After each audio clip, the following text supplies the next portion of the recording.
Good afternoon, everyone, and welcome to the 2020 Minnesota TZD webinar series. Our last webinar on Tuesday featured Jermaine Galloway, also known as Tall Cop, who covered current alcohol and drug trends. Today, we'll be exploring how to improve pedestrian and bicycle safety through corridor-based collaboration and data analysis. My name is Brian Sorensen. I'm one of Minnesota's 3 TZD program co-chairs and the state traffic engineer at the Minnesota Department of Transportation.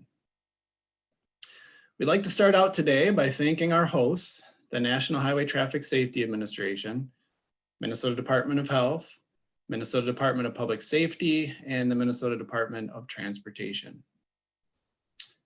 Over the past 10 years, we've seen an alarming trend of increased pedestrian fatalities across the country. Minnesota is unfortunately not immune to this trend. While we've had success since 2008 in reducing occupant traffic fatalities, those reductions have been offset by increases in non-motorist fatalities. Since 2008, the percentage of non-motorists involved in traffic fatalities has doubled from 8% to 16%. Thankfully, we have a number of speakers lined up today to help shed some light on what we can do in Minnesota to reverse this alarming trend. We'll hear about pedestrian approaches from a system planning standpoint at both the state and county levels. We'll hear about the great work Richfield has done to improve non-motorist safety along corridors across their city, and an approach Ramsey County is taking to improve safety on their arterial corridors. But before we get to those presentations, the TZD program is excited to recognize our TZD Education Star Award winner, Stephanie Felt, with the Kandiyohi County Traffic Education and Safety Team. Hi, everybody. I appreciate this award. Kandiyohi County has been up and running since 2006, so it's very cool to let my team know that that we got an award for all the work. So I want to say that I'm accepting this on behalf of my team. I've got a group of people who are constantly pulled in a lot of different directions, but they still make time to keep traffic safety a priority, and they're willing to think outside the box and get the message out there.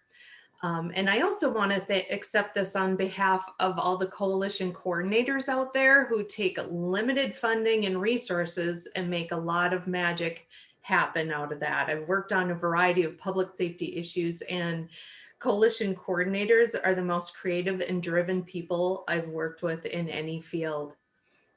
And finally, I'd like to accept it on behalf of the TZD staff who has helped support us in our journeys.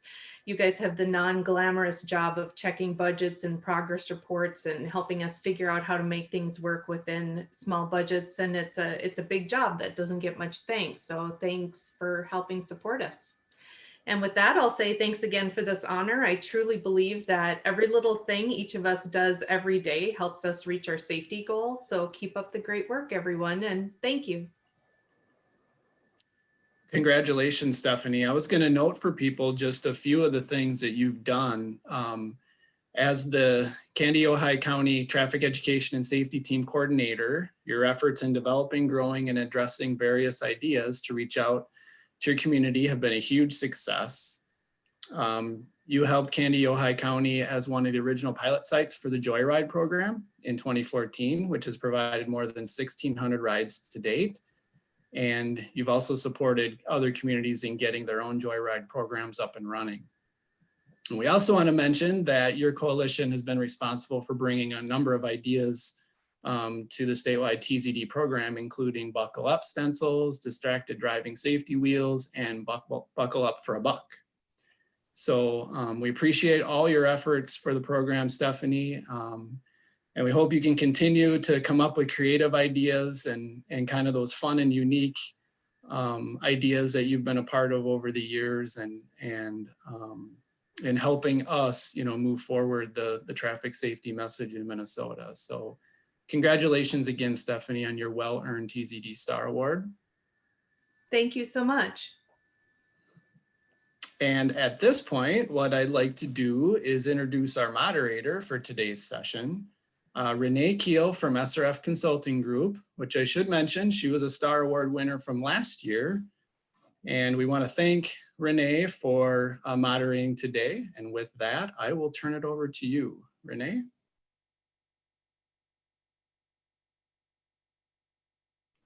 Yeah, thank you. Give me 1 second, I'm trying to remember how to put my screen or my camera on.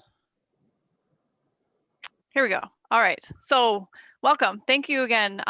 Like Brian said, I'm Renee Keel. I'm with SRF Consulting Group with our traffic and safety group here. We have a large group of presenters for you today, so we're excited to get going. For those of you who are joining us late, welcome again to today's webinar, Improving Pedestrian and Bicycle Safety Through Corridor-Based Collaboration and Data Analysis. Today's webinar is being recorded and will be available online in the future. In addition, all the speaker PowerPoints will be posted on the TZD website for your viewing. If you have questions for our speakers, put them in the Q&A box at the bottom of your screen. You can also ask for technical help through the Q&A box during the webinar. We will get to your questions at the conclusion of the presentation. If there's questions that need immediate attention, I can interject and ask them at the appropriate time. The TZD webinar series is proud to offer continuing education credits. These listed credits are available for this webinar. To find the forms, please go to the TZD website listed here and click on the session name to find the forms you need. For our law enforcement viewers, post-board credits are also available for this webinar. Please read this important announcement from the post-board. If you're watching this webinar live, please watch the webinar in its entirety, and the TZD will submit the affidavit of attendance report to the post-board for you. If you're watching a recorded version of this webinar, please complete the affidavit of attendance on the TZD website and email it to tzd@umn.edu. Instructions are on the website if you need more details. So now we're going to get to our topic for the day. Like I said, our topic is improving pedestrian and bicycle safety through corridor-based collaboration and data analysis. We have 6 great speakers for you today. Our first presentation is from 3 staff at MnDOT, and they're going to take turns going through their slides. So I'm going to introduce the 3 of them at once, and then we'll get to their presentation. So our first speaker for today is Sonia Piper. She is a ped and bike safety engineer at the Office of Traffic Engineering at MnDOT. Sonia's role involves working with MnDOT project managers and local partners to find ways to make Minnesota a safer place for people walking and biking along and across state highways. Sonia earned her degree in civil engineering from the Iowa State University and is a registered professional engineer in Minnesota. She has over 20 years of career working across government agencies and in the private sector. Our next presenter is Eric DeVoe. Eric is a senior researcher at the Office of Traffic Engineering at MnDOT. At the intersection of crash data and environmental justice, Eric works to distill complex data into an effective safety plans and projects. He currently administers the Highway Safety Improvement Program. He holds a degree in economics and history from the University of Minnesota. And our third presenter is Michael Pedish, who is the Pedestrian and Bicycle Data Coordinator for the Minnesota Department of Transportation, where he manages and coordinates active transportation data efforts. Working with many partners across Minnesota, Michael uses his BS from UW-Stevens Point and his master's degree from Humphrey School of Public Affairs at the University of Minnesota in environmental transportation planning to make it safer, easier, and more convenient for people of all ages and abilities to walk, bike, and roll where they need to go. So Michael, I believe you're going to start us off. Why don't you go ahead and start sharing your screen? Yeah, thank you, Renee. I am working on sharing. Let's see here.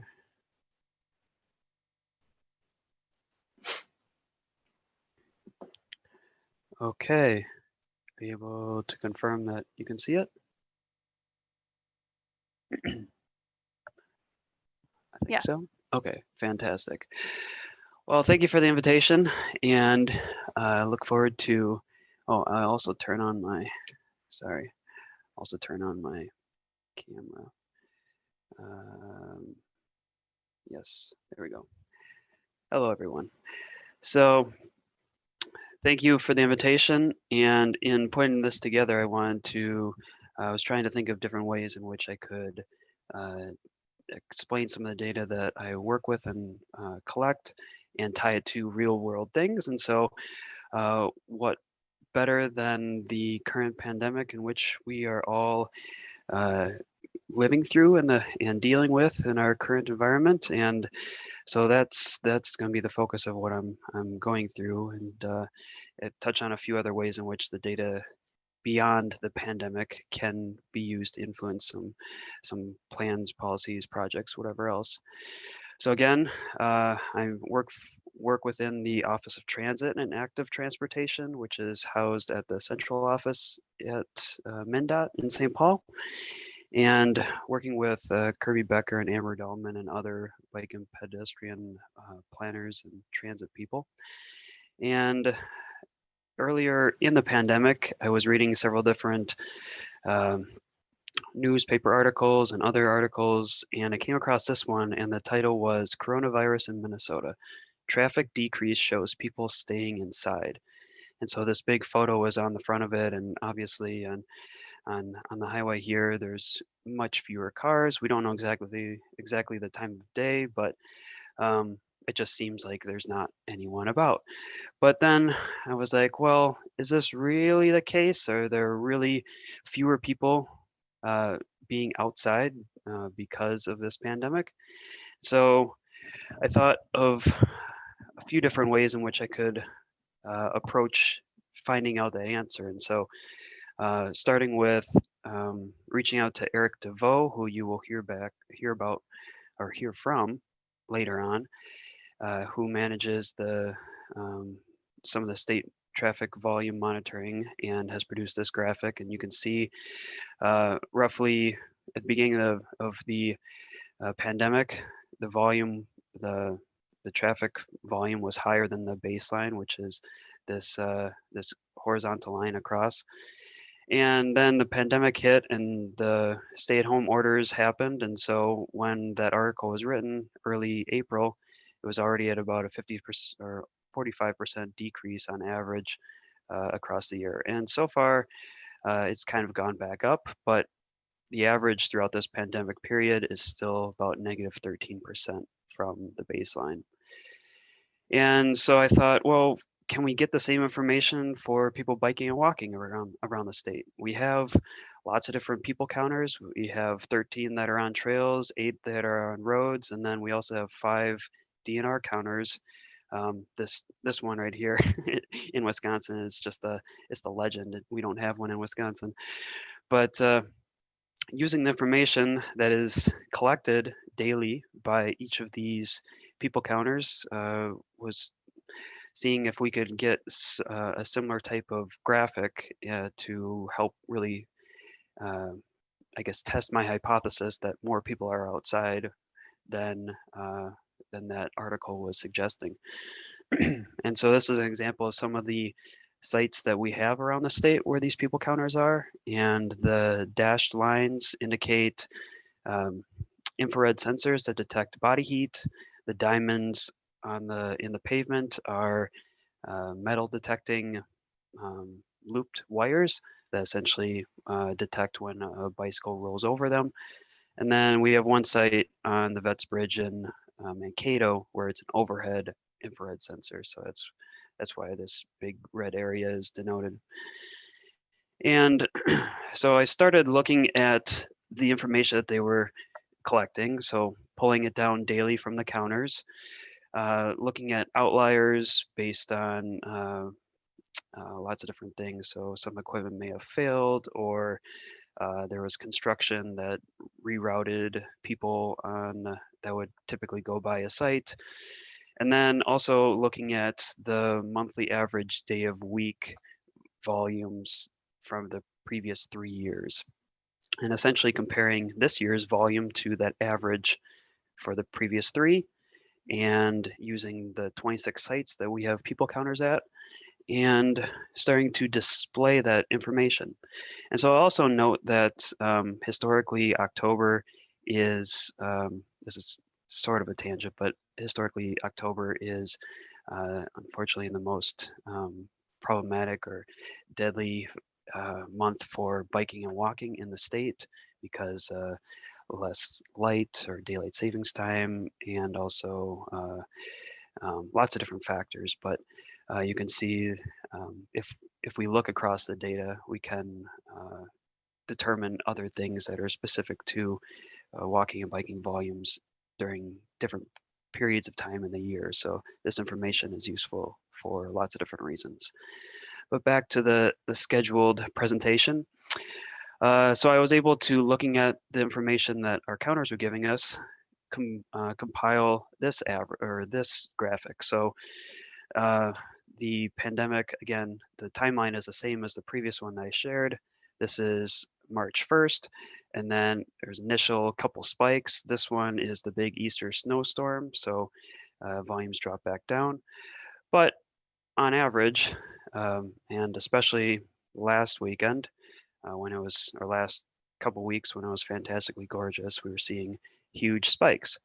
So if we look at them side by side, or essentially in the same time frame, we can see that on so this 0%, that's the baseline, that's the normal average, that's what we should expect.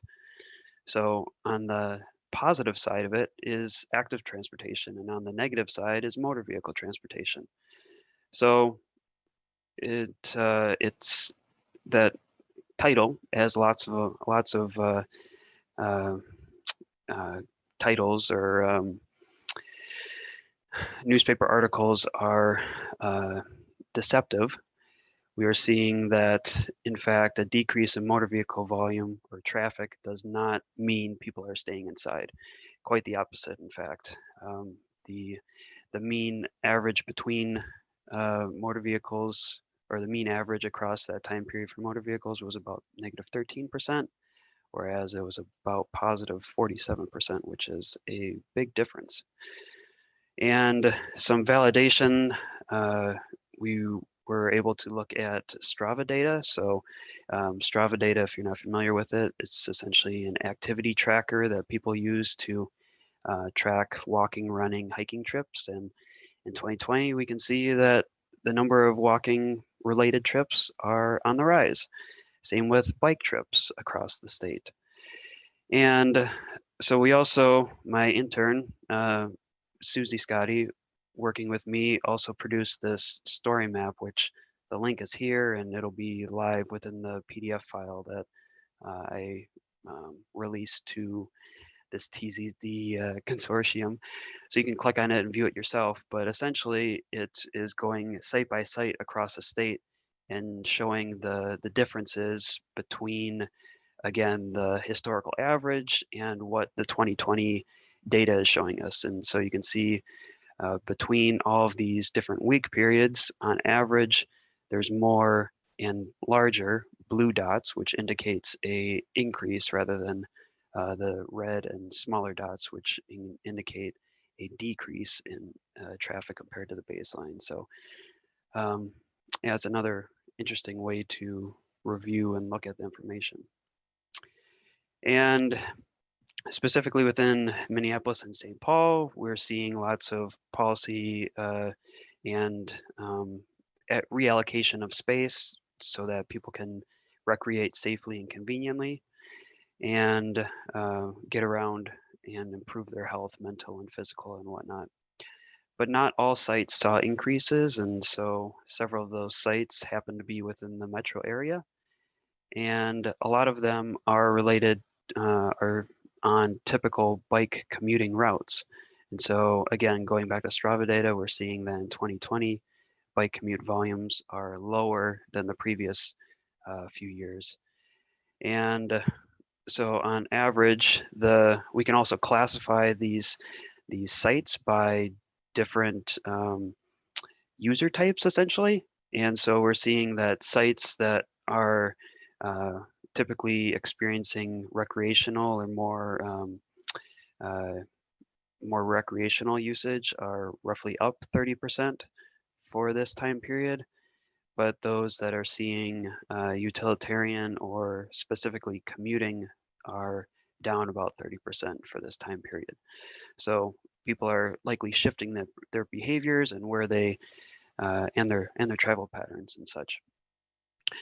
But some key takeaways from this information, one being that the pandemic and executive orders related to it are in fact changing behavior, and we're seeing that on average there's a lot more people biking and walking at this year compared to previous ones, regardless of what their purpose is.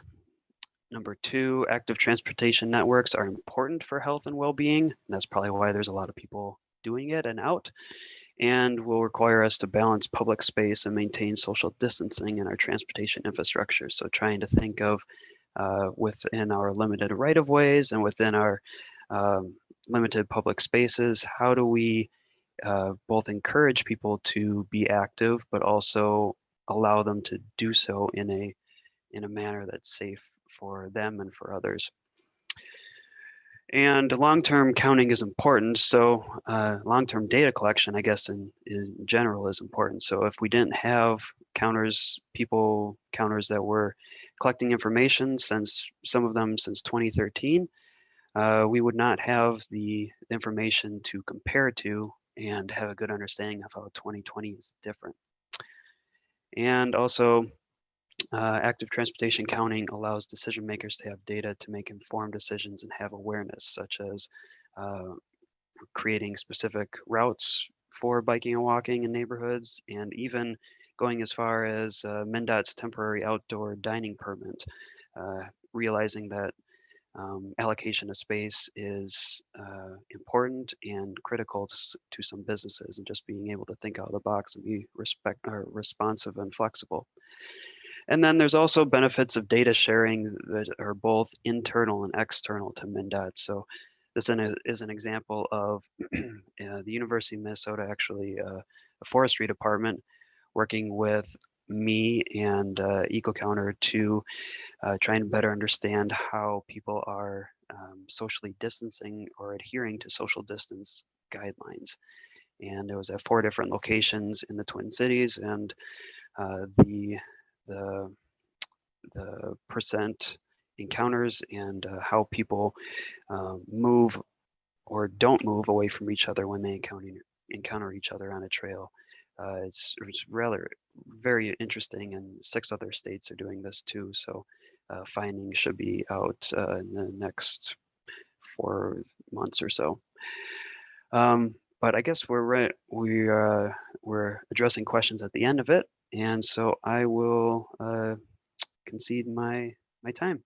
Thank you. Michael, we had one quick question come in, so maybe while Sonia is getting her slide up, you can answer this question. The question is, what is the average daily volume of walkers and bikers?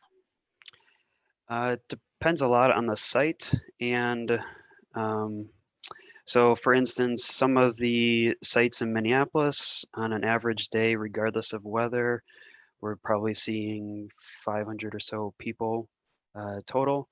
Other sites, even up in like the Duluth Lake Walk, it's probably about 300 or so, 300 or 500 a day. Other sites, there might be 20 or so a day. So it's a pretty wide range across our 26 sites. Great, thank you. Mm-hmm. All right, Sonia, you're up. All right. Thank you both, and thank you, Michael. And of course, now I just got a note that says my internet connection is unstable, so I'm going to keep my fingers crossed that I make it through this. But so Eric and I are going to take a look at a few other questions that are being asked, and how we can leverage and use data to tell stories and support what we're doing. Let's see, what buttons do I have to push? Okay, so as I was preparing my presentation for this webinar, I kept thinking back to that previous webinar about the safe systems, the human-centered approach to traffic safety. And if you haven't had a chance to watch it, I highly suggest that you do. The presenters shared a lot of really, really great information. We're always trying to focus on how we can implement safety measures to reduce fatalities and serious injuries on our roadways. And this presentation is focusing on the safety of the most vulnerable users of our transportation networks, the pedestrians and the bicyclists. The chart here shows that 92% of crashes in Minnesota are caused by human error. And what are the next steps that we can be taking to eliminate deaths and serious injuries that occur on our roadways? It's important that we think about all modes of transportation and not just motor vehicles. We've been talking for a long time about complete streets and are now starting to talk about safe systems. In reality, they work in tandem to better utilize our right-of-way for all modes of transportation, accommodating the differences in travel speeds and directions to minimize the opportunity for a crash. ITE the Institute of Transportation Engineers has reminded us that as transportation professionals, we have a moral obligation to protect lives while creating a reliable transportation system. And one takeaway from the previous Safe Systems, the human-centered design approach, is from Dr. Wes Kumpfer when he said that you cannot have a safe system if you do not provide safe mobility for pedestrians, bicyclists, and motorcyclists. This really highlights the need to provide for all modes of transportation on our roadways. We have many tools at our disposal, so it becomes a question of how we combine these tools to tell the right story and achieve the right outcome. So we're going to set the stage for our story with transportation equity. Transportation can be an obstacle for many people. Not everyone has a license and not everyone has a vehicle, but everyone has a need to get from place to place, to get to work, to get to doctor's appointments, food, and elsewhere. MnDOT has developed several plans outlining our approach to walking and biking, and we're currently in the process of developing a new one, the statewide pedestrian system plan. The statewide pedestrian system plan's goals include promoting walking as a universal need, creating healthy and equitable communities with safer places to walk, building a high-quality network of infrastructure according to the community context, and ultimately preparing MnDOT staff to prioritize and advance walking-focused improvements across and along our state. As far as the timeline goes for that process, the project kicked off in February of 2019 and is about to enter its public comment period, which would then begin in December. Once that process is complete, we expect to have a completed plan in the early 2021. So next I'm going to turn it over to Eric to talk about equity in data. All right, thank you, Sonia. Can you advance to the next slide? So before we make something new, we always got to ask ourselves, what's something publicly available? What are the tools and data sources that currently exist? Why reinvent the wheel if the wheel's already here? So our pedestrian system plan goals are statewide, but they're really seeking to address community level characteristics. So where do we go? We need spatial data. We need a statewide perspective, so we need consistency across the whole state. And we're looking to address healthy communities, so we really need it to be localized, our smallest level of data possible. Our goal is really to identify these geographies and connections rather than existing conditions. So we're going to focus on non-roadway attributes, and that's also going to help us with consistency across jurisdictions. We're going to keep things, give you a loose idea of what we're looking at. A lot of our data is just a smattering of all sorts of sources, but this is public data, so it's non-proprietary. And that was important to us. As you can see, a lot of it is state resources, but also the census is a primary factor going into this analysis. Next slide. So our data sources, like you just saw, are diverse, and geographies don't always align. But you know what? That's okay. We need a method to convert these data points into knowledge and insights. And the way we're going to do that is with aggregating, with averaging. So we opted for a grid across the whole state. And we're going to use hexagons here. Ideally, it would be circles, but circles don't really tessellate. So to fit these things together, we have hexagons. Hexagons are regular, simple shapes. They can identify a contour for you, and there's no quirky angle issues about the center of a hexagon. Each one's about 104 acres. It's a half mile across.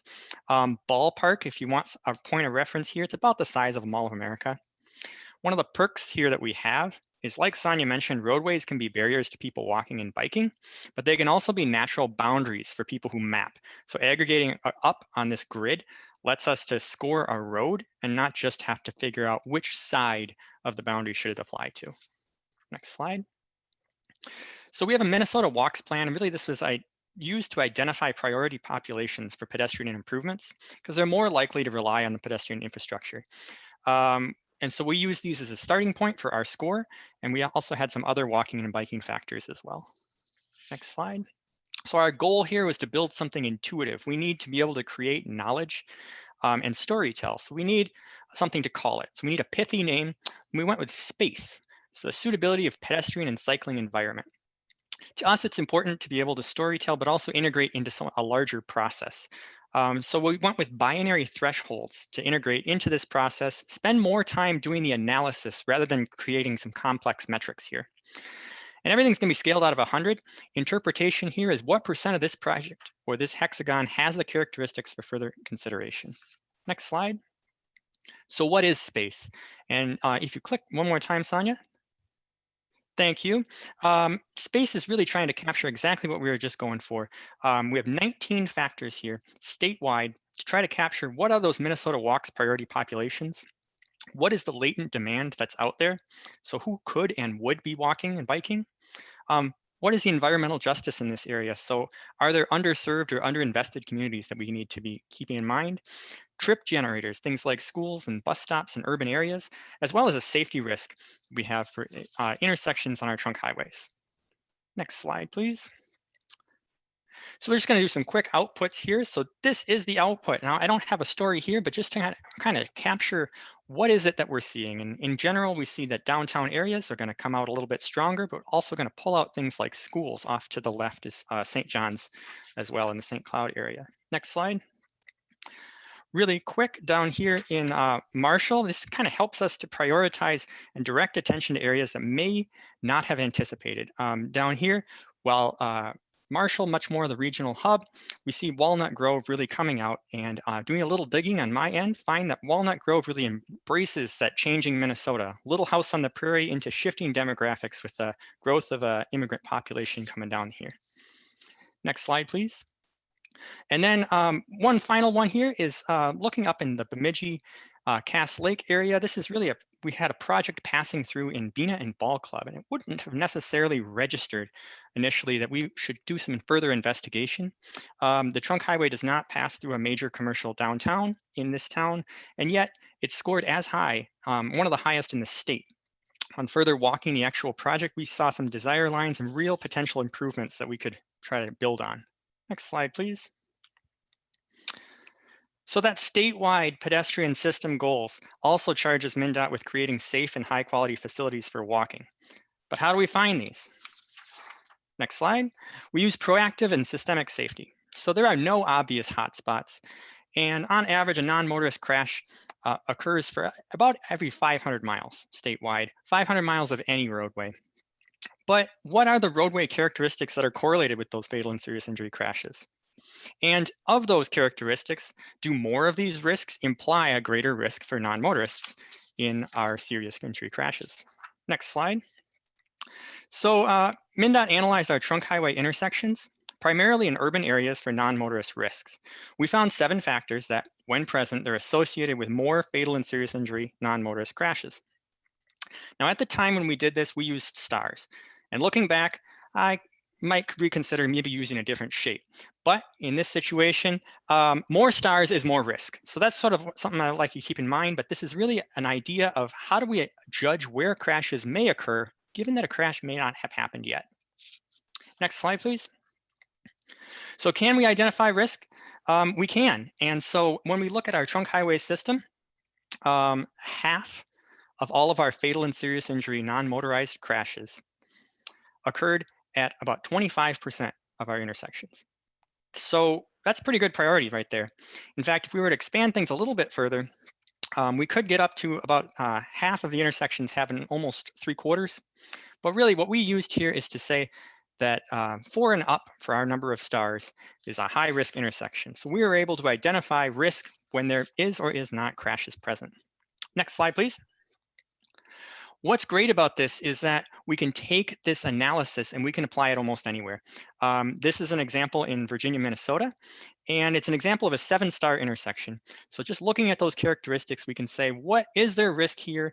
Could there be some factors that we need to consider for further investigation?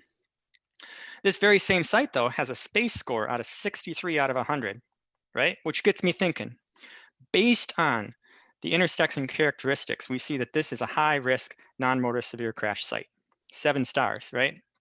Could community characteristics like space also be a risk factor? Sonny, next slide.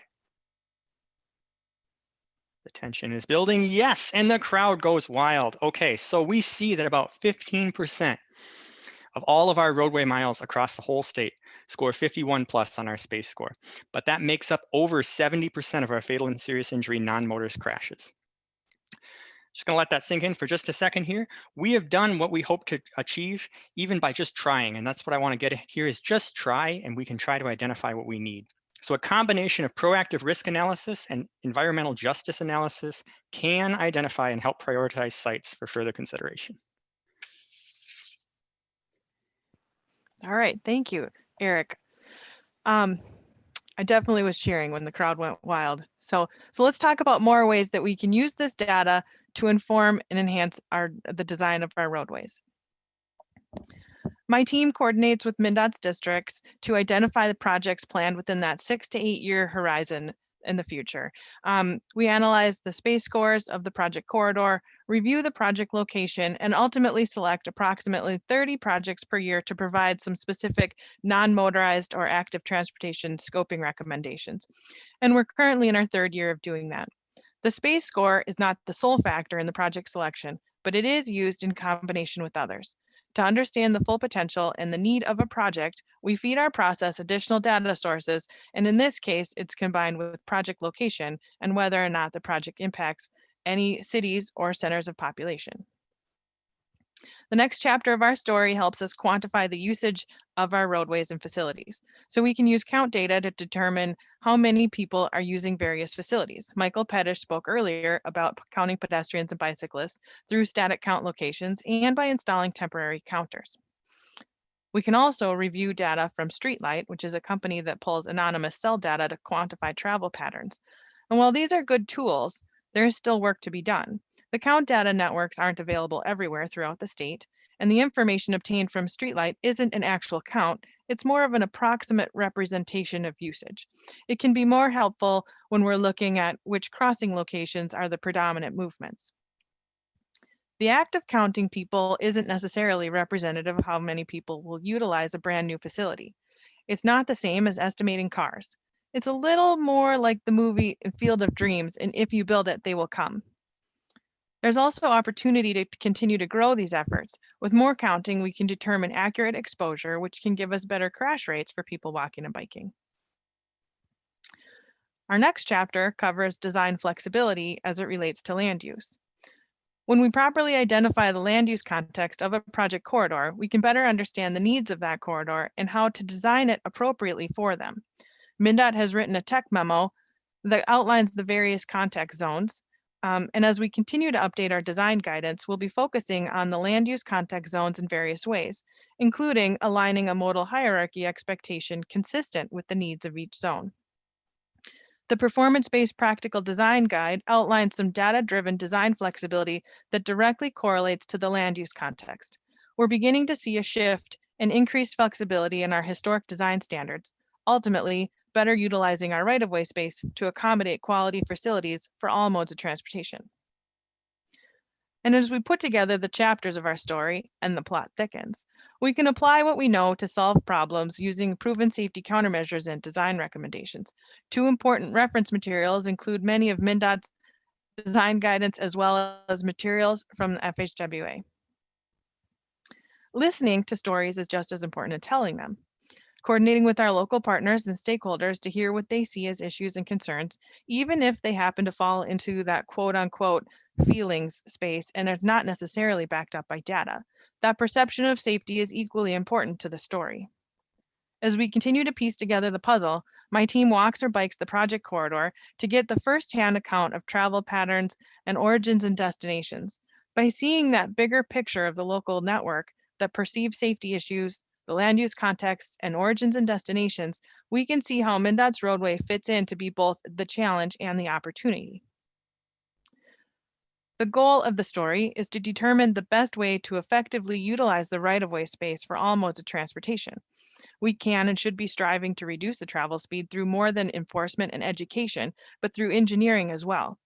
We have viewed this story through the lens of equity, both by demographics and transportation. systemic safety, performance-based practical design, proven safety countermeasures, and land use context. When we have given all the modes appropriate space and crossing locations, we can set up a system that creates predictable movements. We also need to look for ways that we can reduce the conflict points on our corridors and intersections through design and by providing dedicated space for each mode of travel based on their respective travel speeds. Finally, I want to close with this traffic safety hierarchy of needs image, which has also been shown in the Safe Systems that Human-Centered Design Approach webinar previously. This image shows the most and least effective controls, the least effective at the bottom and the most effective at the top. It highlights that providing reflective equipment and asking pedestrians to change their clothing aren't going to produce the best results. We should be really focusing our efforts at the top of the pyramid and eliminating the opportunity for a crash before it happens. That will bring us the furthest along to eliminating vulnerable user fatalities on our roadways. Even the smallest actions towards transportation equity can help us tackle some of the most complex social factors impacting health and well-being. So that concludes our presentation on how we can use a lot of these data elements to inform our design. Great, thank you, Sonia. Okay, so we're going to move on to our next presenter. So I think this segues nicely because Jake is going to talk to us a little bit about a systemic approach to using information and using risk factors with PED crossings. So Jake is with us from Bolton & Menk. He is a principal transportation engineer. He began his career in 2009 and works on projects ranging from high-level planning studies to in-depth final design. Jacob enjoys solving challenging problems and seeing the impacts of our work can have on improving the way people feel safely and efficiently get from one place to another. He holds a Bachelor of Science in Civil Engineering from the University of North Dakota. Jake, go ahead. All right, thanks, Renee. Let me pull up my PowerPoint really quick.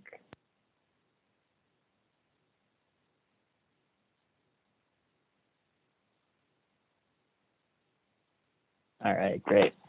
So yeah, as Renee mentioned, I'm going to be talking through more of a system-wide approach to pedestrian safety. So as the title states very vaguely, pedestrian safety is a system-wide approach. To give a little more details, what I plan to talk through is just provide a quick run through of an exercise that we completed in collaboration with Carver County to identify risk factors and identify possible treatments for at-grade pedestrian crossings at a system-wide level. And really the way we kick this project off is looking at it from the perspective of I guess 4 different perspectives. I guess first identifying engineering and planning guidance to help us come to our solutions and our answers, looking at key criteria, and then reducing that data in a way that gives us measurable results and trying to apply that on a system-wide level to provide results and analysis that really feeds into systemic solutions and improvements, and then how we implement those solutions on a system-wide level. So from starting off with the guidance and engineering principles portion of this, the MUTCD is kind of the juggernaut in this area. And it kind of fails to dig too much into the details of providing detailed engineering studies related to pedestrian crossings. It does provide some guidance for pedestrian hybrid beacon guidance, pedestrian signal warrants, and general sighting and striping guidance. But it doesn't dig too much into identifying risk factors and looking for ways to remedy those solutions. It does reference completing an engineering study in order to do so, and also digs into a couple of different things, but of risks and concerns with high speed, multi-lanes, high volume approaches. But again, it really moves on to looking at more of an engineering study to look at each situation, just because there are so many different variables present at these different locations.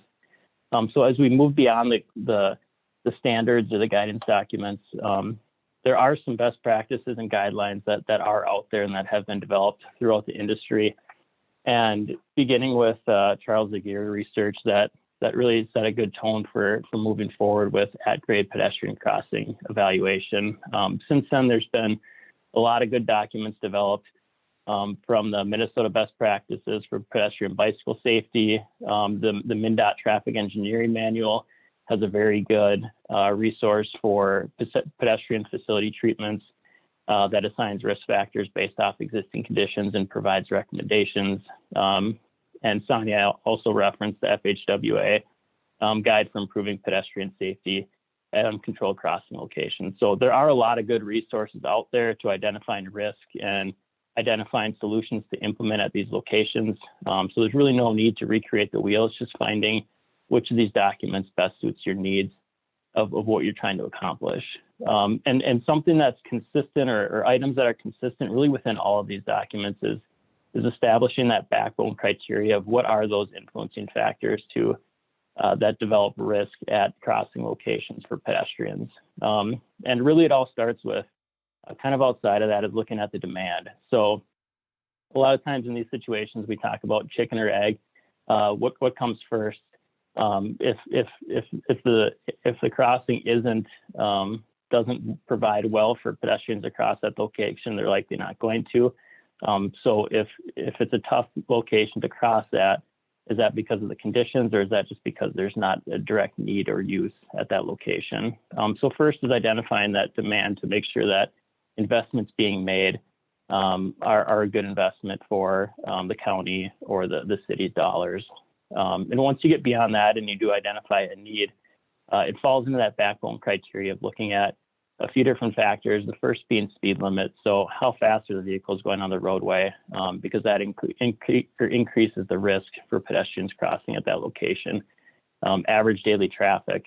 So how many gaps are available to pedestrians trying to cross at the location? And then roadway type. It really gets down to the exposure of that pedestrian to vehicles crossing in the roadway. So the number of lanes, the crossing distance, whether or not a median is available in the center to make it a two-stage crossing. What are the ways that we can make these crossings comfortable based off the speed, based off of the ADT, and make it a favorable environment for a pedestrian to cross. In the step documents, the FHWA Safe Transportation for Every Pedestrian countermeasure text sheet identifies some different tools that we can use, put in our toolbox to implement in these situations where we do have risk identified. And it really ranges from the first being crosswalk visibility enhancements. So that's your bump outs, but reflective markings, pedestrian signage. And beyond that, you can look at options like pedestrian refuge islands or other geometric improvements to reduce it, to limit exposure and make it a safer environment for pedestrians to cross. If you go up a little bit higher, then you can look at the RFB, the rectangular rapid flashing beacon, the pedestrian hybrid beacon, or even doing a corridor improvement like a road diet. And really what it gets down to here is there are some solutions that are cheaper, like the crosswalk visibility enhancements, but when you look at these other solutions, the cost of each of these to implement range from $13,000 all the way up to $60,000 for a pedestrian hybrid beacon, or even possibly even more for a road diet. So these solutions it isn't just money that people have in their back pocket, just ready to spend and implement. These are costs that you'd like to plan for, implement within a CIP or some sort of planning document. So as road projects come up, as initiative comes up, dollars are available to proceed with these projects rather than trying to scramble at the last minute to acquire the funding in order to implement. So the approach we took with the Carver County study was really breaking into two different buckets. So first, taking a high-level review or overview of the entire system. So completing an inventory of the crossing locations and the field conditions, and then developing a pretty simplistic system to aggregate the data, and evaluate what the conditions are based off of the risk factors. Once that was completed, we did more of a detailed analysis and implementation. So finding a way to evaluate that information and get some measurable results as to where our priority locations are. And from there, identify projects to be incorporated with upcoming CIPs. So seeing where these are located throughout the county in order to place them into buckets with some of those future projects, so we could have some shovel-ready projects when a roadway project was coming 2, 3, 4 years down the road. And then looking at completing a detailed analysis to really fine tune those improvements and make them fit the conditions and the environment where they're being placed. So to start it off, we completed a field inventory and really looked to identify the key criteria on a system-wide level for these locations. And that fell back to that backbone criteria that I mentioned previously of looking at speed limit, average daily traffic, and lanes crossed. So those are the 3 criteria that really get built into those guidance documents to identify how much risk is present at a crossing location. Beyond that, we looked at a lot of different factors that we felt could also contribute to safety at the intersection, that being crossing width, lighting, sight distance, both vertical and horizontal, facility types, is there a park or a school nearby, crash history, what existing crossing facilities, what's out there today, and really took a full look and just tried to, I guess, delve as much information out of the tools we have to understand what the conditions are that we should be reviewing. So after we identified that key criteria of what we should review, we went about performing site inventories. And there are a lot of great tools out there in order to do this. I know when I started in the industry 10 years ago, we still went out and were marking up signs and doing hand drawings as to what's in the field. But Google Earth really changed a lot of the way we do things. You can easily open up an intersection, zoom in, and if you look at the criteria outlined on the right, most of that information is available. So speed limits, lanes crossed, whether there's turn lanes, whether there's lighting at the intersection, looking at nearby schools and other connections. A lot of that information is there. Even sight distance, you can get just a general idea of how things work. Also with Carver County, they have a great cartograph system that had a lot of this information already available to bring in. But what we did is we ended up identifying about 60 to 70 crossing locations across the county, completing this very simple inventory of each of the different systems, very engineer-like, dumped them into a giant spreadsheet, and went about aggregating the data and sorting it using a pretty simple GIS framework to organize and summarize the findings. And beyond that, once that data set's created, it's a matter of developing a criteria or a way to evaluate that data against a policy or the guidance documents discussed previously. So in the case of Carver County recently developed a pedestrian crossing policy, and with that had a warrant evaluation form developed as well. Much of the same criteria as the other documents, so looking at the volume warrants, minimum thresholds to even begin reviewing this. But then looking at some different criteria like location spacing, making sure it wasn't too close to another protected crossing, and that these crossings were consistent with comprehensive planning. But again, it fell back on that backbone criteria of speed, volume, roadway width, and based off of that, assigned a level of risk to each crossing location. And you can see you're not gonna be able to read them, but the different images there on the right identify some different options to be pursued based off of risk factors. The lowest being a marked crosswalk with warning signs, if it is warranted on a pedestrian basis, and the highest being the 2 red dots, with that being a hawk, a traffic signal, or an underpass or an overpass. So it really puts all of these crossing locations at a very high level, applies a script or a methodology to identify which ones may be problematic today or which ones and maybe cause issues in the future. So I worked with Dan McCormick from Carver County quite a bit on this one, and if the group has any interest in discussing the pedestrian crossing policy, I'm sure he'd be more than happy to do so. So what this allowed us to do was make our recommendations on a system-wide level and identify key concern or areas of concern. So we identified priority locations based off of risk factors, adjacent land uses, and sight lines. So the map on the right shows each of the 60 to 70 crossing locations that we reviewed. And again, it's a pretty short order, pretty easy exercise to do. And it really ranged in the recommendations. So we ended up with 18 marked crosswalks, 4 just warning signs and all the way up to 4 Hawk system traffic signals.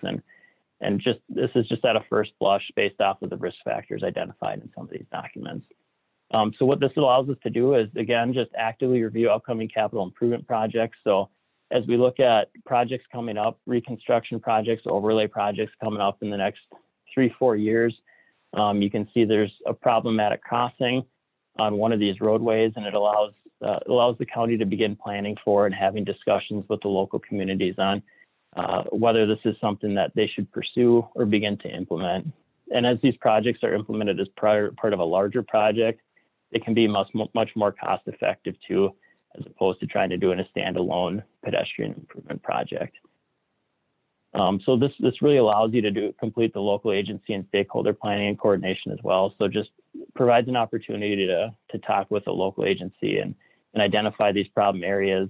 If request comes in from residents, it's a nice little tool just to identify whether a location is included. If it isn't on the map, it's something that could easily be added into the database just to further populate the data set. And again, provide a quick review whether it meets the criteria for additional study. And what we found was one of the very nice outputs of this was taking that GIS file and exporting that to a KMZ, which can be accessed in Google Earth.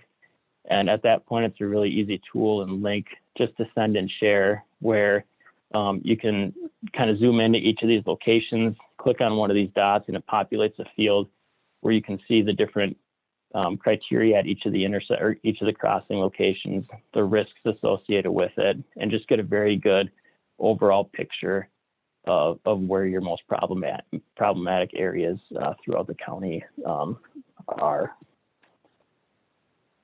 So just from an application standpoint then, I'll just cover one case study. I have a couple more, but running a little short on time. So this is the city of Hamburg. It's located next to a major community park. From a demand perspective, it's a strategic funnel point for the city. And it's really a standard street. So posted speed limit is 30 miles per hour. ADT is about 1,300 vehicles per day, 2 lanes of traffic. And the recommendation based off of this was just a marked crosswalk, and which seems appropriate given the conditions. But what it tells you is, looking at it, it's still important to then jump in and complete the evaluation on a more detailed level with an engineering study, because in this instance, there's a benefit then of moving beyond that and adding parking restrictions at the intersection. There wasn't necessarily lighting, so implementing lighting at the intersection. And at this location too, coordinating with the railroad. So while it gives you a good broad brush picture of these, there is still a need to dive in further to each of these intersections to really form fit the solution to the crossing location. A couple other case studies. So this is just one in the city of Chanhassen, where based off of risk factors, an overhead RFB was installed. And another one in the city of Chaska, where you can see the images, essentially a sea of pavement, 35 miles an hour, 5 lanes of traffic, 13,000 vehicles a day. And what it recommended was looking at a pedestrian hybrid beacon or some other form of traffic signal. And as we got into it, we ended up implementing a pedestrian hybrid beacon for the solution after working with the county and the city to meet at a recommendation. So lessons learned, just from an overall perspective, completing a system-wide evaluation, it's attainable with the available resources. So it's still an effort to do so, but it was a much more simplistic effort than we anticipated in the data collection and aggregating the data to really get a good view of what you're looking at from a city or county perspective. It allows for consistency in practice for successful implementation on a corridor level. So if you know where your most problematic conditions or areas are throughout the entire network, it puts into perspective what you're seeing at an individual corridor level. If it's recency bias at a certain location, or if it truly is an initiative of the city where if dollars do get tight, that it's worth the investment to put the money into that crossing rather than looking at something that may be ranked a little higher risk-wise a year or two down the road. And then just overall decision-making on a system level promotes strong investments on decision-making on a corridor level. So if you know what's out there for the whole community and county and the risks associated with that, it helps make decisions on both the system and the corridor level. And that's all I have. All right, thanks, Jake. We're going to come back to questions when we're done with our last two presenters. Next up, we're going to talk about what's happening in the city of Richfield. They are doing some fantastic things to make ped and bike safety improvements across the city. Jack Brose is our presenter. He's going to be talking about the city of Richfield. He's a transportation engineer for the city of Richfield. Jack has managed projects ranging from concept development through final plans. Many of these projects require significant consensus building with citizens and affected agencies and have resulted in construction cost savings of over $200 million.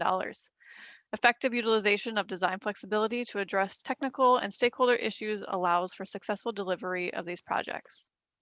So Jack, why don't you go ahead and start your presentation? Great, thank you, Renee. Well, as Monty Python would say now, for something completely different. One of the stories I'm going to give you here is what we've done in Richfield, and I'll just kind of give you some background. Richfield is a city bounded by not freeways, airport, crisscrossed by Hennepin County projects. There's net result, cross participation policies. It's been over 20 years since the city of Richfield has used any MSA money for a city street. So we're talking about, in the back of your head, this story, we had no money. So there was a strategy put together. And you see here, these are actually our branded trademark. So the idea that, what is the problem that we're trying to really address? And as we look at this is our tagline: better roads, better Richfield. The Sweet Streets program. So we started with a process that, and this is, I use this presentation for Green Steps Cities the other day. So I kind of like their steps. So I'm using it again here. Give you a sense that it's got to start with a vision and the planning around that. Then we move up the stairs into our process and implementation phase. But our end goal is actually the experience and quality of life. For all the engineers out there, I'm sure you're going, blah, blah, blah, what's he talking about? I'll get you there.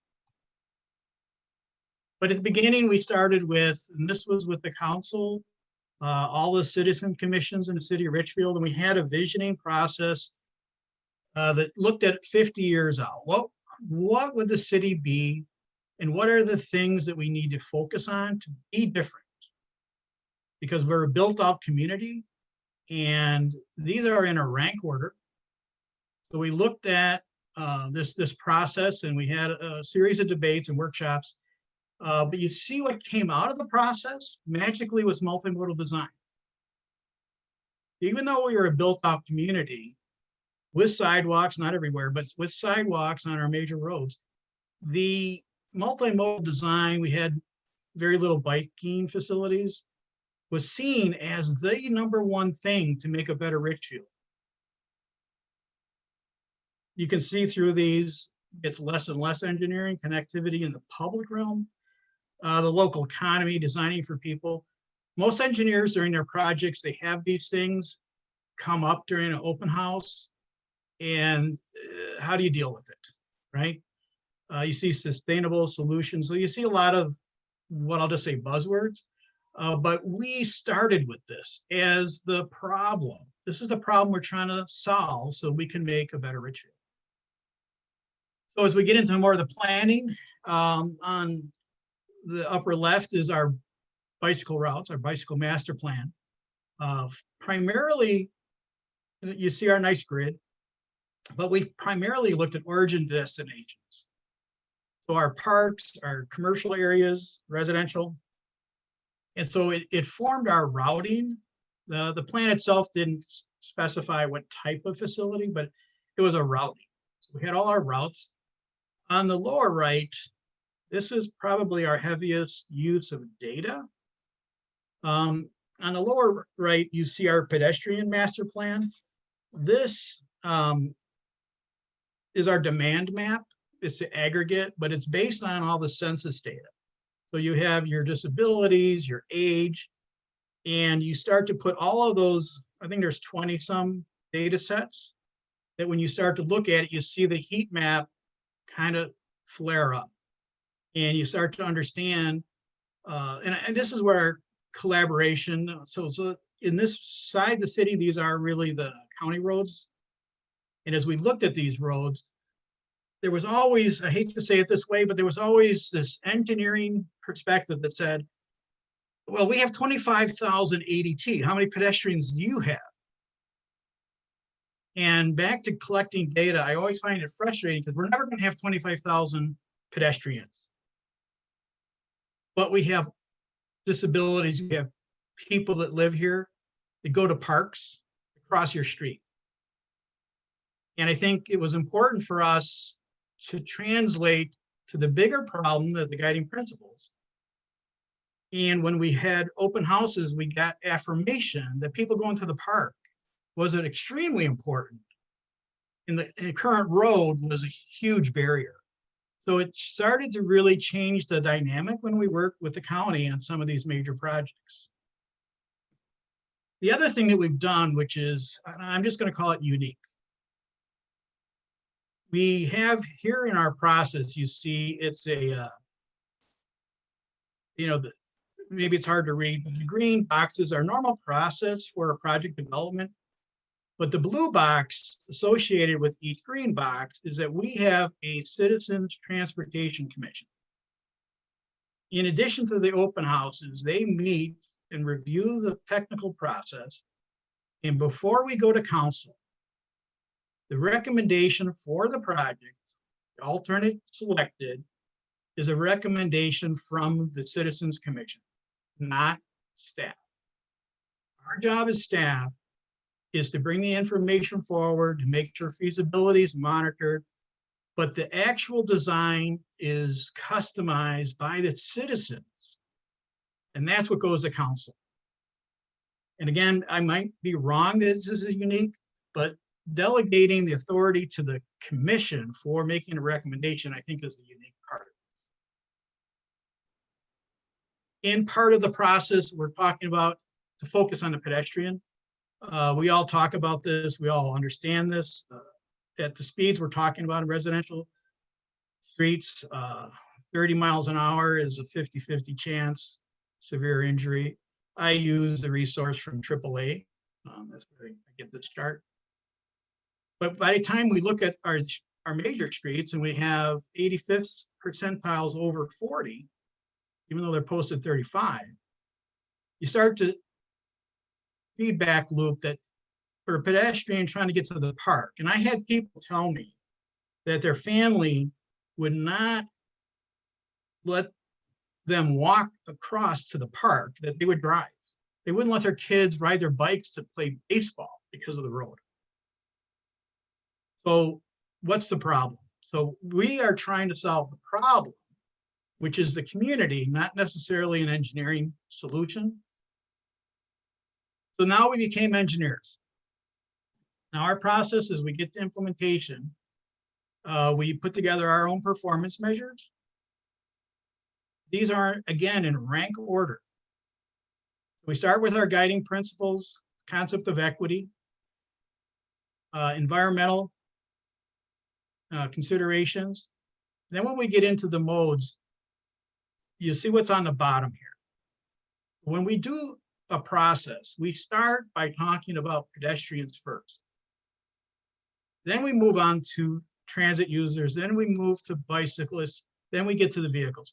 And I think it's just so important to establish the priority that the pedestrians are the first thing we're going to talk about, because they are going to link to the solution that the community needs more so than the vehicles. And we don't screw up the vehicle mode, but it puts it in a different position when you take the priorities as we have been using It's a big, long list. I'm not going to go through it, but you get it. Pedestrian mode.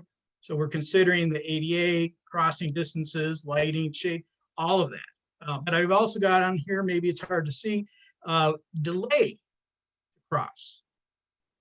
We do vehicle delay all the time, but we don't consider the delay a person has to experience. And we find a lot where if you have to wait at a traffic light, you just wait an enormous amount of time for the wait signal.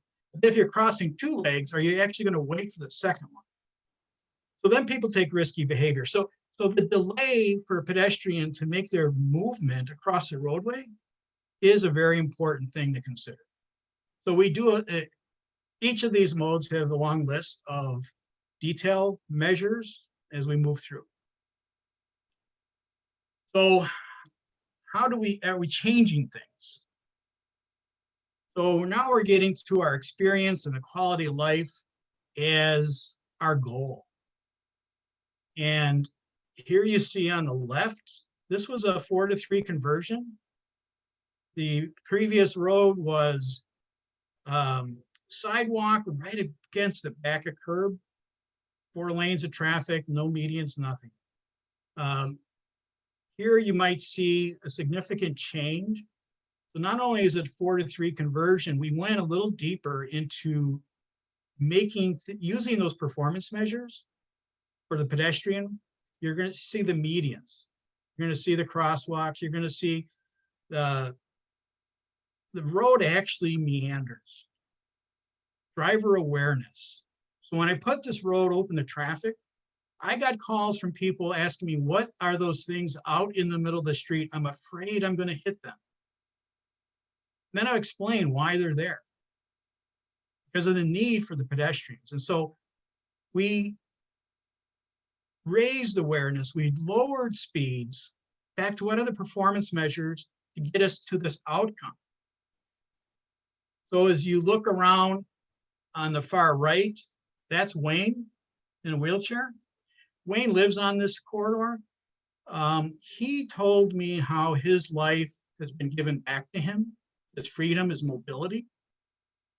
Because as you can see, the outside, we have a sidewalk on one side, trail on the other, and the safer crossings.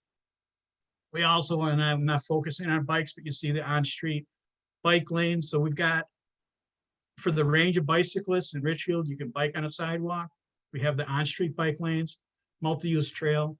So whatever your skill level, your experience and comfort level, we think we tried to, and again, this is not the engineering answer as much as the answer that came out of the Transportation Commission review to get a balance. On the lower right, as we engage all our commissions and the Art Commission included, we had tons of new sidewalks. So you see here, this was a program that our Arts Commission requested a solicitation from local poets. And it's now part of our infrastructure program is that we continue to open up and we stencil in poems that they select around the city, key bus stops where people are waiting more often. And so we have that program too, trying to connect to the community and the people that live there with a sidewalk. So this is 66th Street. Here we ended up with a design where we had you see the bicyclist, it's a cycle track separated from the street. You see some of the crossings. So you have, it's a signals, you can see the green crosswalks for the bicyclists and normal crosswalks. So you start to get into a whole different level of detail. Transit, I want to put that transit to remind myself that one of the things, we have pretty high transit use in the city of Richfield, and you need to separate the transit stop location from the crosswalk. It's very confusing for drivers to separate somebody waiting for a bus versus waiting across the street. One of our criteria for pedestrians is place to rest, shade, lighting. And so you see there, it's actually a roundabout. We're going to get to that in a second. But you see a bench, garbage can. So we're trying to tick off the things that make a difference for the quality of life. A couple of slides here, you know, bicycling on the trails, RRFB use. We've got several RRFBs. This one actually has in pavement flashing lights that also coordinate with the lighting. Once it's pedestrian activated. Lower left, that's programmatic for the, it's a pit stop for bike to work day. And on the right, that's a safe routes to school program where there was a walking school bus that used one of our new crosswalks recently. So I want to kind of quickly touch upon, and I know this could be a very big topic, pedestrians and roundabouts. So we probably got, I'm going to guess 7 roundabouts. 3 or 4 of them are multi-lane roundabouts in the city of Richfield. And in this picture here, you can see the high rise, you can see the shadow on the lower left. That's a senior housing unit. On the right, lower right, you see that's actually a bunch of clinics. Hennepin County opened up a clinic on the upper left. So not only is this is a very red area on our pedestrian map. So Jack, you're crazy, right? That's what people told me. Are you putting a roundabout where these people need to walk? Well, I saw before we did this, these same individuals stuck in the center of the road as they didn't want to wait any longer for the signal phasing. One of the things that we did compare is that key to safety is going to be vehicle speed, and roundabouts are going to be 15. We go back to that AAA chart. You go from 45 miles an hour to 15. There's inherent, what are we trying to connect here?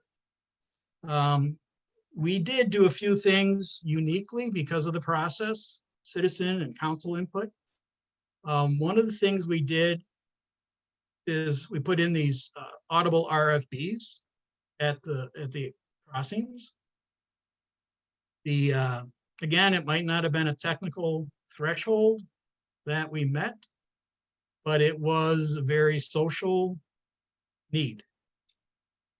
We also, this big arrow on that upper right picture, anybody who's worked on roundabouts, you'll see that is, we push the sidewalks, the crosswalks away from the circle, producing, especially on the exiting, a longer distance for more cars to react to a pedestrian in the crosswalk. And a lot of education. The lower left is some of a picture from many hours spent out there meeting with people, because I'll just tell you, if anybody out there's got a question about pedestrian safety at a roundabout, my first question to you will be, have you ever walked around a roundabout? So I would just say, call me, meet me, and we'll walk. Part of that education, there's a lot of words here, but you'll be able to get the slide later. We had a handout that just talked about crossing the street. I thought it was pretty unusual that we're helping people learn how to cross the street. But in these instructions, it's an active thing. So as a roundabout pedestrian, you actually have the right of way, which is very different. And to get people out of the mindset that they're waiting for the cars as opposed to proactively show you're crossing. And I think that's key to the safety, is having people proactively step up. I made a couple of figures to go with that roundabout to try to make the point. So we know that as we come up to a roundabout, everybody's slowing down. And so when you take the stopping sight distance, and this has been field tested, this is part of the handout. So people, we try to get across the point that you can't step out in front of a moving car, but it's not a very long distance until there's a reasonableness where they should be able to stop by law. You're not going to have to lock it up.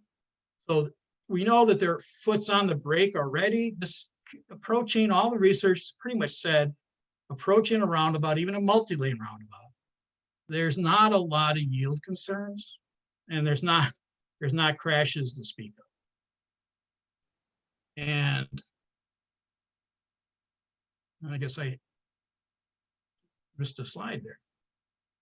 Thought I had one from the inside. Inside the circle, if you're going around the circle to the crosswalk, it's only about 80 feet at 15 miles an hour. Again, field tested. That's about all you need to get yourself visible and enough time for that car to stop. We do know on exits, especially if there's multiple cars in the queue coming, the first car may not want to get rear-ended, so they may not yield. Be aware. Usually the last car in the queue will yield in our experience. This is fairly to scale, and I'll just tell you, this is a mid-block RRFB crossing that everybody complains about. And look at this, look at the distances required. And so it's again, site specific, but this is how we try to get the information out to people. To wrap this thing up, randomly, city pages, take it for what it's worth. We found ourselves listed as the best suburb. So I think we have a path, we're making a difference, we're changing the quality of life in the city of Richfield with what we're doing. So again, another trademark logo, Sweet Streets, Better Roads, Better Richfield. And I mentioned that we didn't have any money, but with our credibility, we've been able to access money to make this program work because council has given us the authority for using bonding, road reconstruction bonds and general city bonding. And so they saw we were on track. And so that was an important part to making a difference, is identifying the funding source. So our Sweet Streets program created the funding to make the change. Renee, I'm gonna wrap it up. Great, thank you, Jack. So interesting to see the work you've been doing with your city to make things safer for your community. So kudos to you. Last presenter of today, Brad Astosian. So he's going to be talking to us about some of the work that Ramsey County has been doing with 4 to 3 lane conversions. Brad is a traffic engineer for Ramsey County and is responsible for traffic operations and safety along 290 miles of county roads and over 300 traffic signals. Most people know Brad from his commitment to improving traffic safety through Towards Zero Death program, where he has been a traffic safety engineer in where he was a traffic safety engineer at MnDOT. Early in his career, he was also involved in a variety of ITS projects, including working with General Motors to integrate their OnStar call center with 911 dispatching, and working with 3M and the U of M on testing and deployment of Smart Plow that use technology to operate low visibility conditions. So Brad, you're up.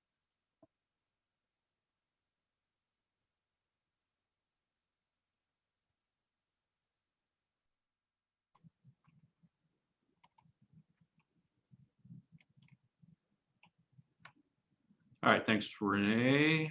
We'll get this going here.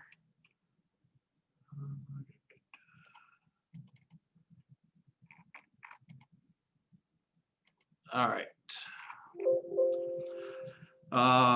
So today I'm going to talk about an approach Ramsey County's taking in regards to improving pedestrian and bicycle safety through the implementation of lane reductions, specifically taking 4-lane undivided roads and converting them.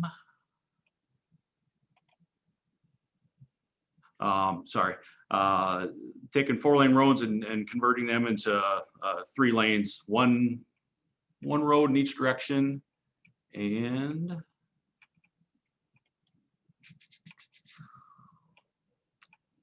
let me get back to this. There we go.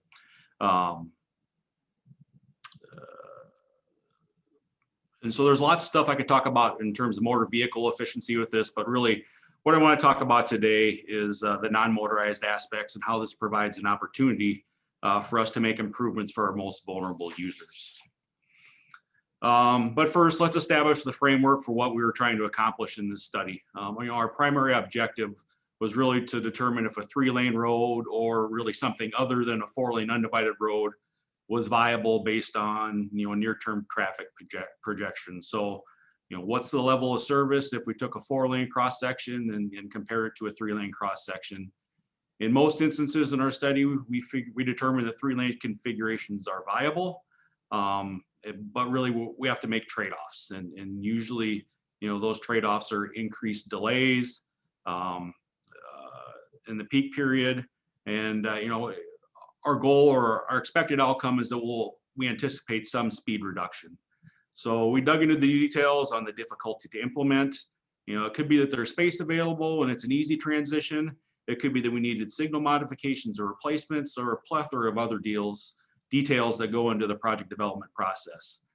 This study wasn't intended to design 22 roadway segments into a 3-lane facility, but what we wanted to do was establish a foundation for using data and analysis to predict the likelihood of a 3-lane road working from an operational perspective. So the end result is we have a feasibility assessment. We did spend some time analyzing intersections and corridors where that might be approaching,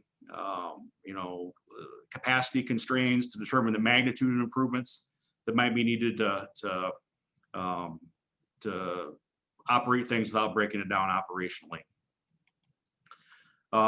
So here are the corridors that were part of the study.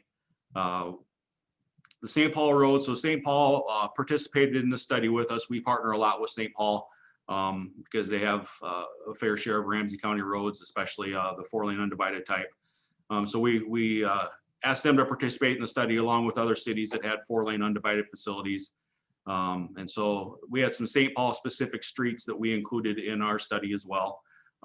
So those are listed in orange. The other roads are in red. Traffic volumes range from 3,200 vehicles a day to 28,000 vehicles a day. But that's enough on the study. Let's talk about how this creates an opportunity to make improvements for our non-motorized users.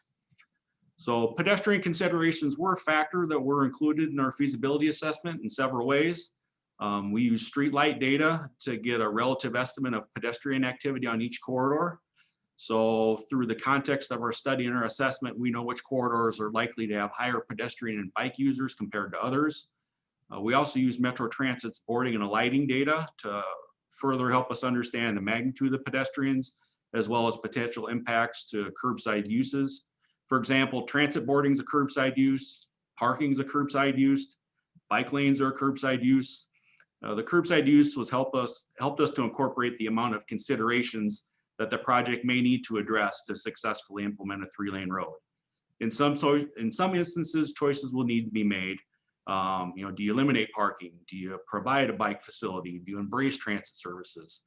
These are all things and decisions that are made at a project level. So this report gives us a good amount of detail that's laid out for us through our project and will help us be successful when we choose to implement a 3-lane facility. And finally, we had to look at the roadway factors. And so the number of lanes, the speed, the directionality of the cars are all important factor to consider when looking through the roadway from the lens of a non-motorized user. So these were the pedestrian considerations that were embedded in our overall assessment of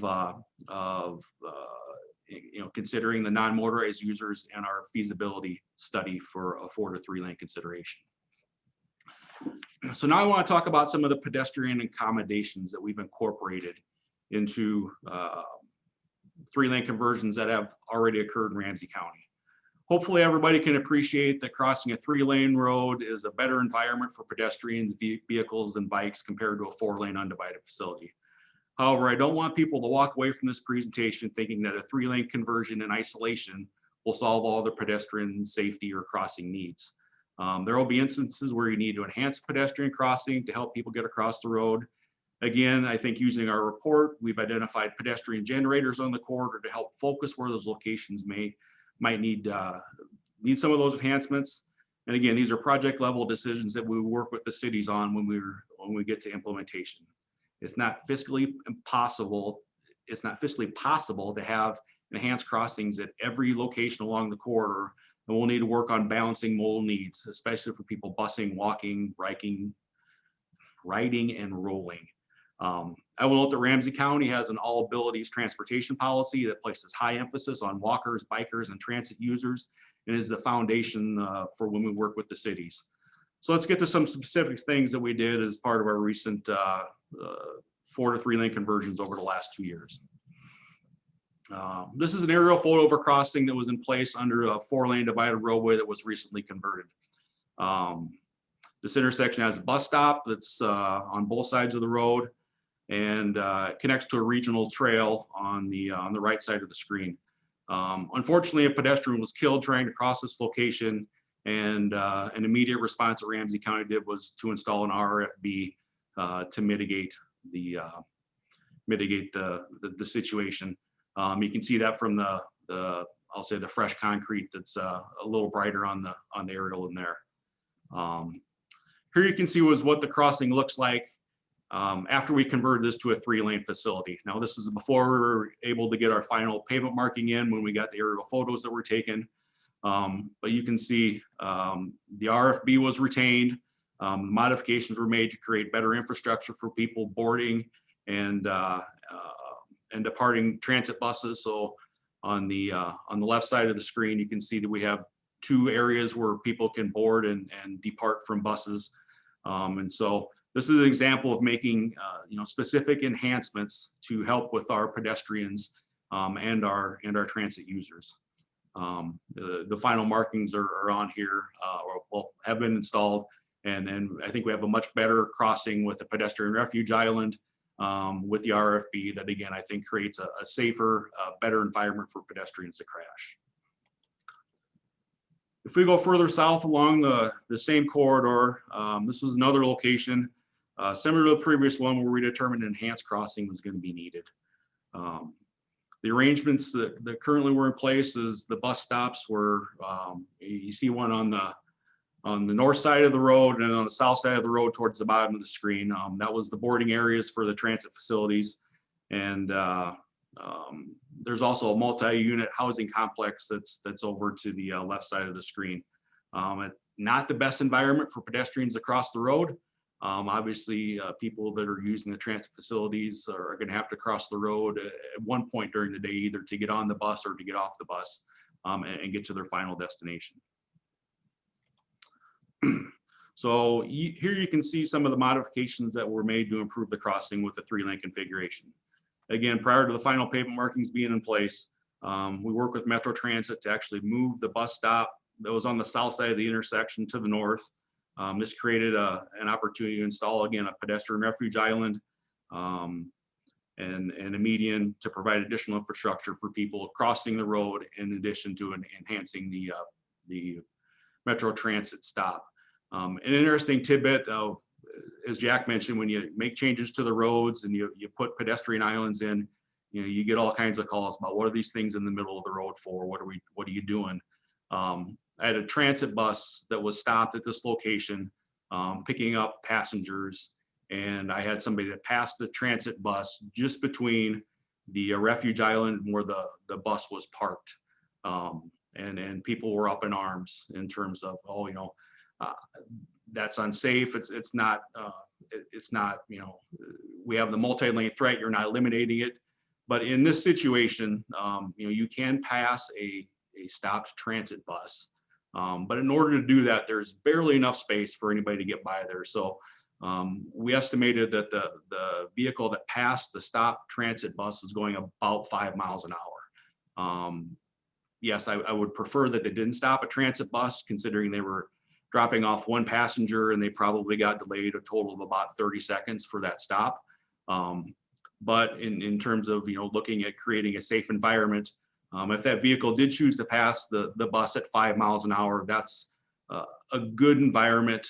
If there were to be a pedestrian vehicle interaction, that the outcomes wouldn't be catastrophic. Now, I don't want any pedestrians to get hit, but I think at 5 miles an hour, there's time and space where people can take actions should the need occur. So again, it's a little balancing act, and being able to accommodate slow speeds for, I'll say, infrequent situations is again not a desirable outcome, but I think it's a better than when that bus would have been passing or been passed on a 4-lane undivided facility at speeds in 30 to 40 miles an hour.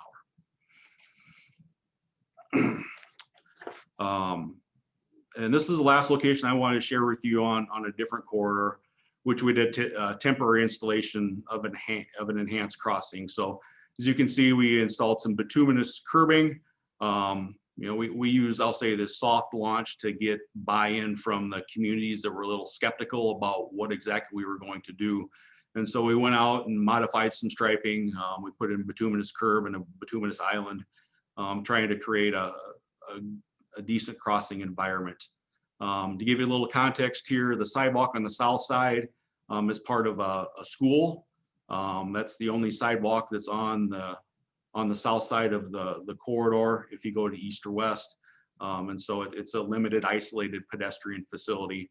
But this was the primary crossing for people that attend the school, that walk or bike to school. On the north side of this road to the northeast is several multi-unit homes that have in an area of I'll say concentrated poverty, where we've got people that rely more on walking and biking as a mode of transportation. And so again, this was an opportunity for us. You can see the striped bike lanes that are incorporated in this. This is what we initially kind of scoped in as a potential 3-lane modification. And then this year we actually converted this facility when we did our full conversion. You can see we made a few changes. We were able to incorporate a longer island. A lot of this was to manage traffic a little bit, because they get past that pedestrian island, and then all of a sudden they would speed up really quick and potentially use that 2-way left turn lane that was in place in the previous slide to extend a little farther, you know, as a pseudo passing lane.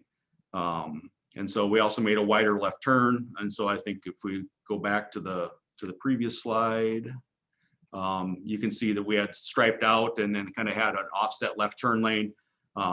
This is a primary entrance for school buses as well. And so when we went to our ultimate implementation, we provided a wider left turn lane to support and a queue of buses that come at the beginning and at the end of the school day. And so, you know, the overall, there's a lot of space that we were trying to deal with here, and trying to effectively use that space is really what we were trying to balance. And overall, we're hoping that, you know, with some of these substantial modifications, we're able to make pedestrians seen, hopefully slow down traffic, and promote a safe pedestrian crossing at this specific location. So, you know, overall, nearly all of our study locations could be converted to a 3-lane facility. It's just a matter of how much we want to invest in those conversions. You know, operationally, there's a lot of things that would need to be considered for that 28,000 ADT road to function as a 3-lane road. I don't know that we'll actually get there with that one. There's a lot of obstacles to that. But however, you know, when we do go to make our conversion on our 4 to 3-lane facilities, there are going to be choices that need to be made regarding pedestrian amenities and enhancements. You know, one of the things I didn't show on any of our conversions was the use of bump outs to shorten that crossing distance. And a lot of these corridors, there was a fair amount of transit use and coordination that, you know, we had to make some decisions in concert with the community and with the transit providers on how to best create a better environment. So, you know, what we want to do is maximize the available space, you know, and provide that good environment. We talked a little bit about traveling speeds. We're collecting data on travel speeds. You know, we believe that a 3-lane road should operate slower than a 4-lane undivided roadway. It's too early to report on whether or not that hypothesis is true.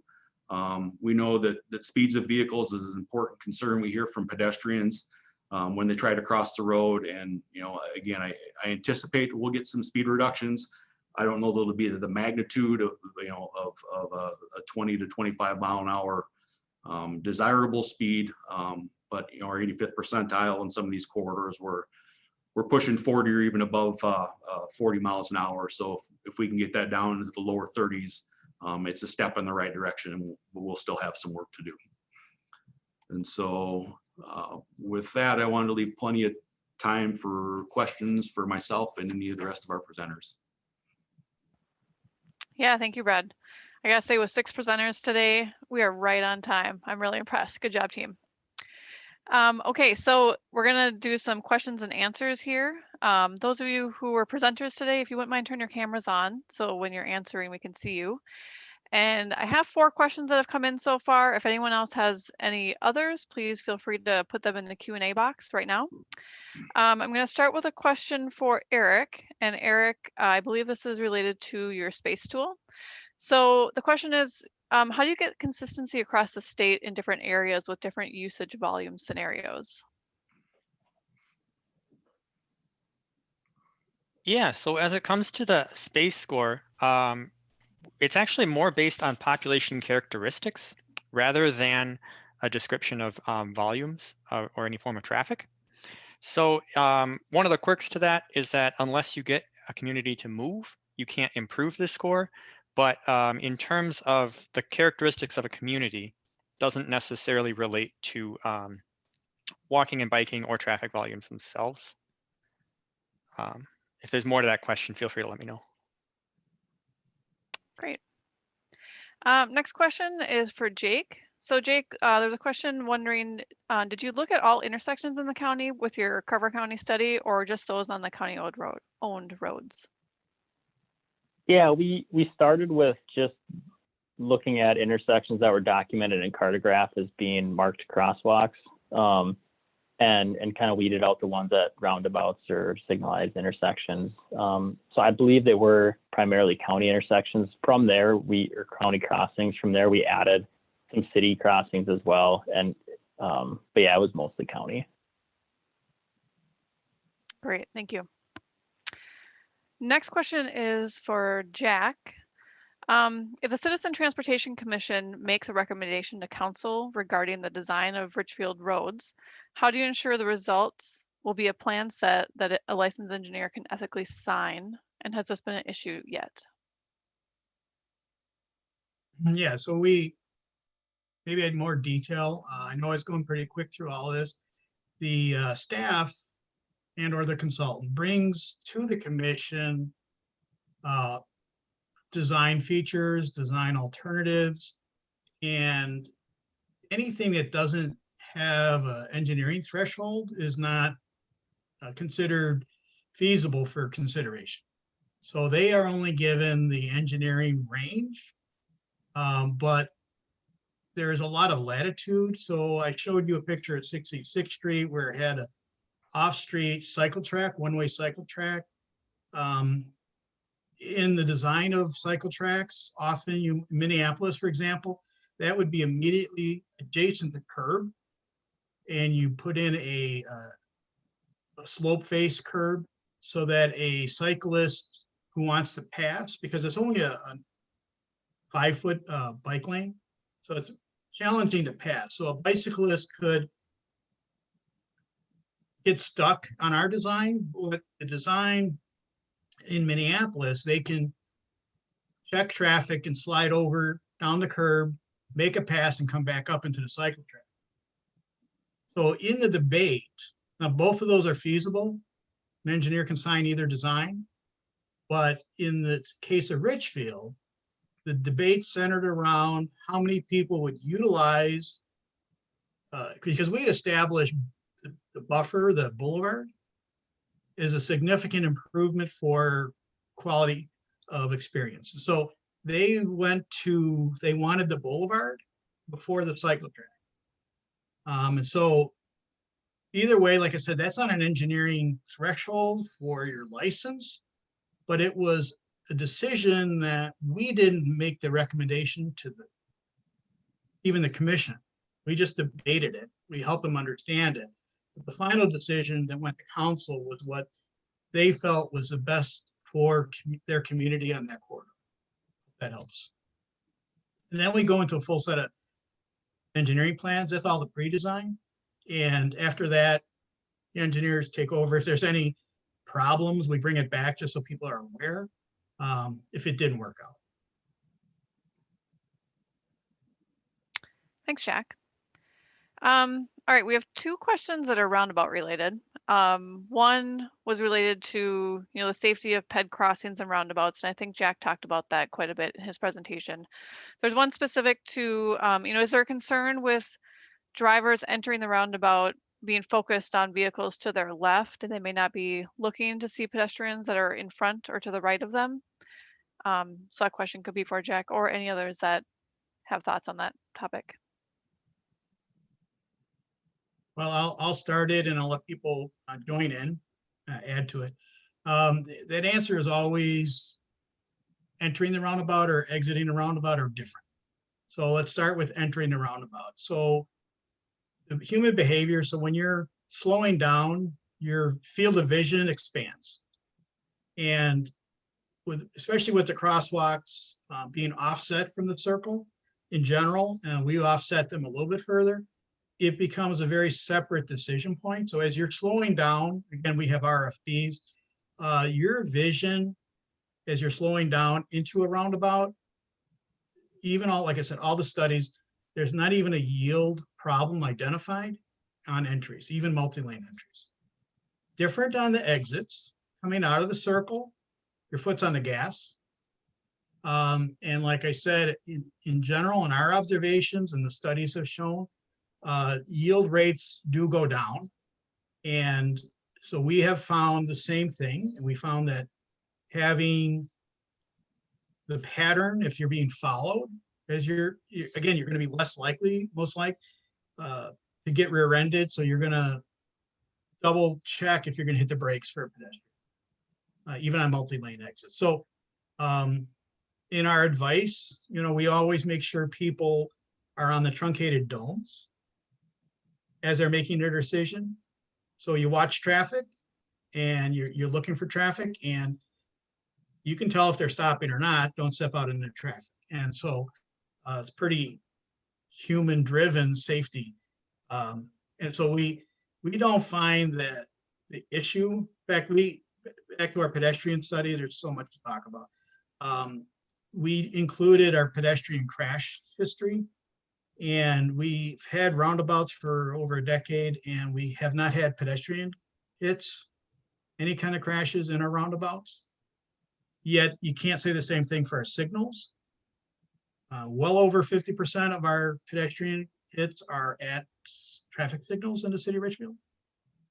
And so it's evidence-based, so they are safer. It's a myth. So that's why I ask people, those that haven't ever walked around a roundabout, it really changes, I think, the education, the mindset of when you do and you watch traffic. I hope that helps.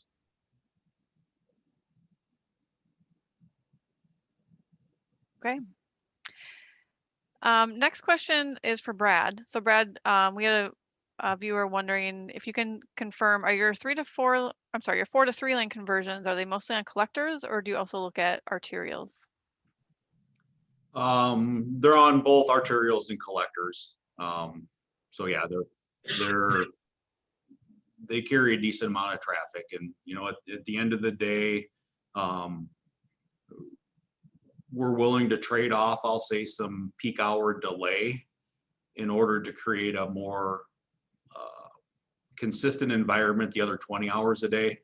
And that's a direction and support that we've got from our board.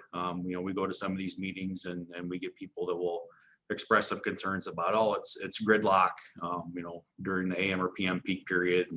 And we're okay with that, to a certain extent. We haven't got to the point where the delay has been so excessive that we consider it a failure. So it's a conscious trade-off that we make, especially on some of our higher volume, I'll say minor arterials, that carry a decent amount of traffic.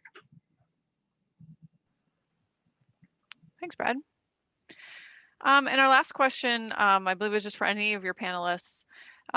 So we're wondering, what are your thoughts on locations where there are no intersections present but we know that the pedestrians are crossing there. There might be an intersection several blocks away available, but pedestrians may not walk down there. So I think the question is getting at, what do we do about locations like that where we know peds are just crossing where they want to cross and they're not willing to walk to an intersection?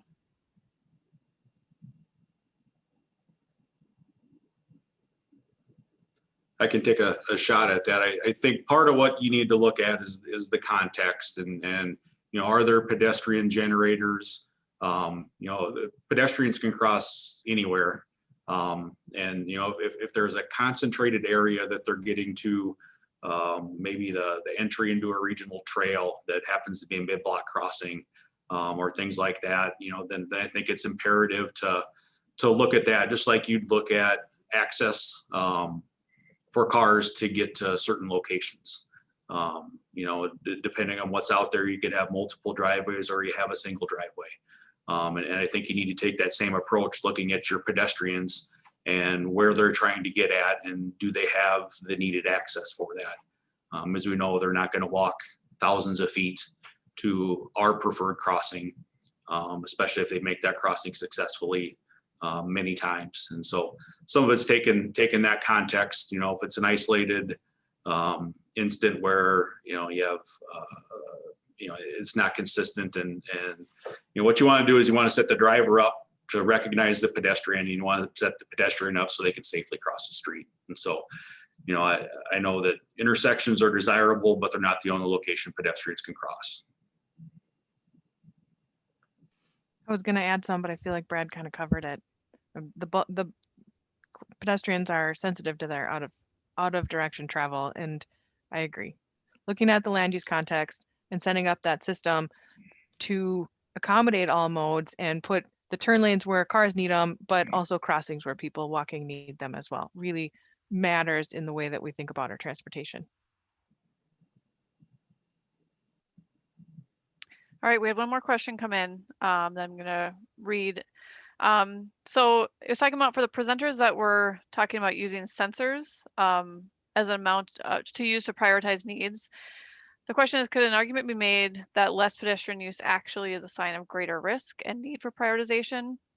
As one of the presenters indicated, I'm aware of more than one place in which people drive to access community destinations to avoid crossing 4-lane highways. Do those studies look at sensor data, also incorporate other indicators of need?